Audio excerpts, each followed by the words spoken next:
அனைவருக்கும் அன்பு மிகுந்த வணக்கம். செல்வராமாயணம் என்னும் இலக்கண பாடல்களும் இலக்கிய சுவையும் கொண்ட புதிய ராமாயண காவியத்தை புனைய வைத்த என் இறைவன் ராமனை நன்றியுடன் வணங்கி மகிழ்கிறேன். செல்வராமாயணம் பருவம் 3 அயோத்தி பருவம், காலம் 8 பரதன் காலம்.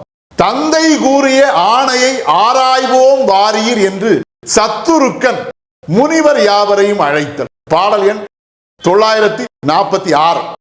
எட்டவில்லை தந்தையவர் எம் மூத்தோர்க்கு உரை சொன்ன உட்கருத்தை யாம் எனினும் உளம் வாங்கி அறிந்த பின்னே தட்டாமல் ஆய்ந்து பதில் தருவதுவே நெறி என்போம்.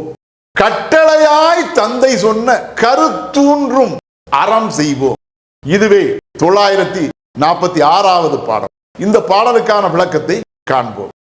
எட்டவில்லை தந்தையவர் எம் மூத்தோர்க்கு உரை சொன்ன என்ற முதல் வரிக்கான விளக்கம், எங்களுடைய தந்தையான தயரத மன்னர் என்னுடைய மூத்தோனாகிய பரதனுக்கு உரைக்கும் வண்ணம் எங்கள் தாயாகிய கைகேயிடம் கூறிய அந்த ஆணை என்கிற அந்த சொல்லின் உட்கருத்தை யாமெனினும் உளம் வாங்கி அறிந்த பின்னே, அந்த ஆணையின் உட்கருத்து என்கிற பொருளை நாங்கள் அறிந்திருக்கவில்லை, அந்த ஆணை எங்களை வந்து அடையவில்லை.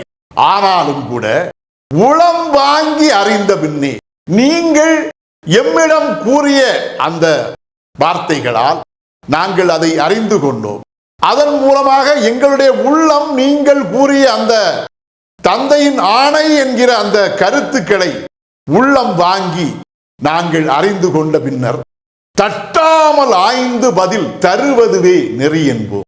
அதற்குரிய பொருளையும் அது குறித்த எமது கருத்தையும் ஆராய்ந்து உங்களுக்கு பதில் தருவது எங்களுடைய தர்ம நெறிகளுள் ஒன்றாக திகழ்கிறது என்பதால் அதற்குரிய விளக்கத்தை நாங்கள் தருகிறோம்.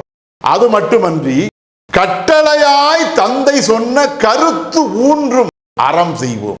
கட்டளை என்கிற ஆணையாக எங்கள் தந்தை கூறிய அந்த வார்த்தைகள் யாவையும் ஊன்றி கவனித்து ஆராய்ந்து பார்த்து அதன் பின்னர் நாம் என்ன செய்யலாம் என்பதை முடிவெடுப்போம்.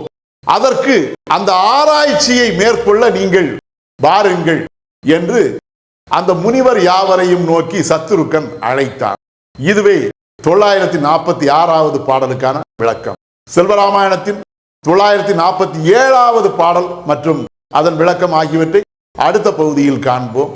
இறையருளால் அடியேன் இயற்றிய நல்லதோர் இலக்கியத்தையே செல்வராமாயண காவியமாக உங்கள் முன் தொடர்ந்து வழங்கி வருகிறேன். உங்கள் அன்பையும் ஆதரவையும் தொடர்ந்து தந்து இந்த புதிய ராமாயண காவியத்தை அனைவரிடத்திலும் கொண்டு சேர்க்குமாறு உங்களை அன்போடு கேட்டுக்கொள்கிறேன். அனைவருக்கும் நன்றி. வணக்கம்.